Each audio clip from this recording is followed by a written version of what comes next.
mainstream.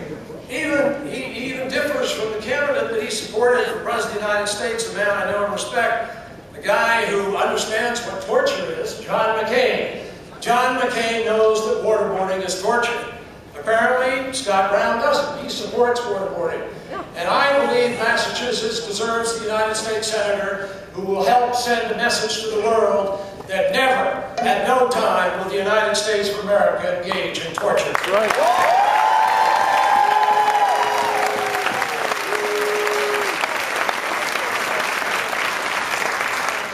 Mistake, my friends, a guy who has voted 96% of the time with the Republican leadership on Beacon Hill is going to walk in lockstep with the Washington Republicans who have become the party of no since Barack Obama became president. And it's clear to me that in this race, Scott Brown is even kind of running against himself several times. Let me just tell you what I mean by that. A strange sort of series of flip-flops. In the state Senate, he voted to get tough on global warming and on the reduction of pollution. Now, he has signed up for the Sarah Palin wing of the Republican Party and says he's not sure it's even man-made. In the state Senate, he supported Mitt Romney and Democrats on the health care bill. And it's become the exact model of what we are working on now to produce health care to the rest of the country. But now, he's pledged to be the 41st vote to destroy the lifetime work of Senator Ted Kennedy.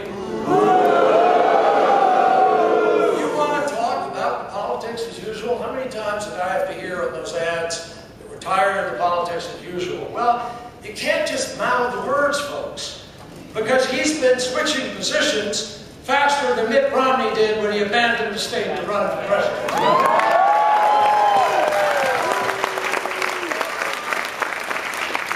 Every election, as we know, is a call to reaffirm our values and our commitments.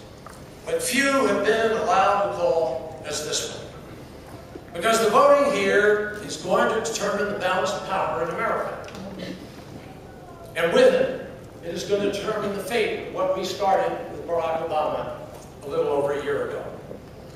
In the 3 months leading up to Barack Obama's swearing in, we were losing an average of about 670,000 jobs a month.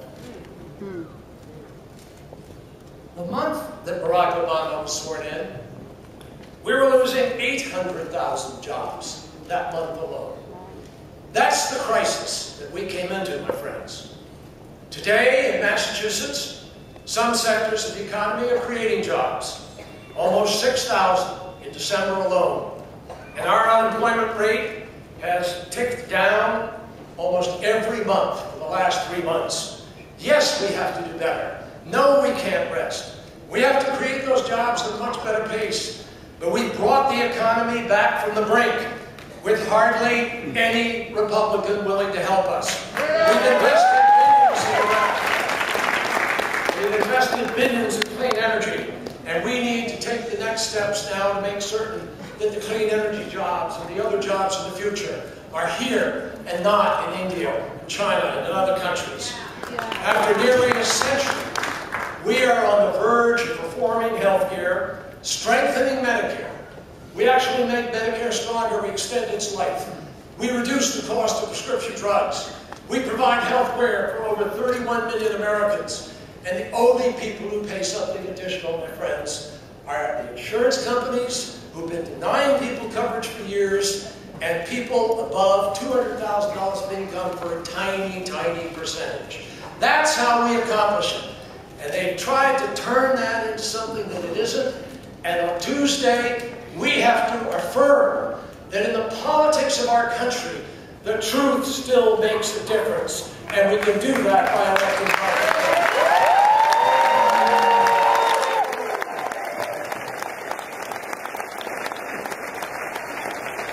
So, as I bring on the extraordinarily successful president with respect to the economy back in the 90s, I want to leave you with one last thought about this seat, which I know something about. It's the one thing that I do agree with Scott Brown about with respect to this seat. It is the people's seat. But when you say it's the people's seat, you also have to remember it is a very special seat that belongs to the people.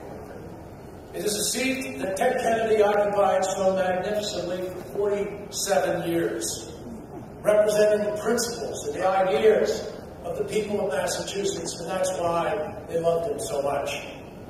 Ted's service reminded us again and again that a Senate seat is not defined by a name or by who held it in the past. It is not defined by just who sits in the seat. It is defined by where that person stands and what they fight for. In Ted Kennedy, Massachusetts had a senator who lent his voice and his service to all of the great issues of our time, to the Cold War, to civil rights, to human rights, and of course to health care. It is the people's seat, but it is a storied seat precisely because of what its occupants, Daniel Webster, John Quincy Adams, Ted Kennedy, Jack Kennedy, because of what they stood for and because of what they fought for, because of the principles that guided them and the values that they steered their course by. Those principles are a far cry from the shallow game that Scott Brown has played with this race and with his service on Beacon Hill. I guarantee you, if there's one thing Ted Kennedy's booming voice would tell you today, it is that there are real reasons of fairness and common sense for why Massachusetts must remember what this seat can stand for when filled by the right person, and that we need a strong voice to continue to fight for this state, and that voice, he would tell you, is represented by Martha Copley.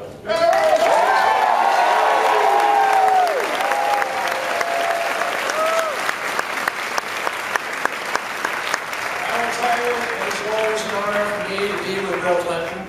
I got to know him well during those years when I was in the Senate and he was president.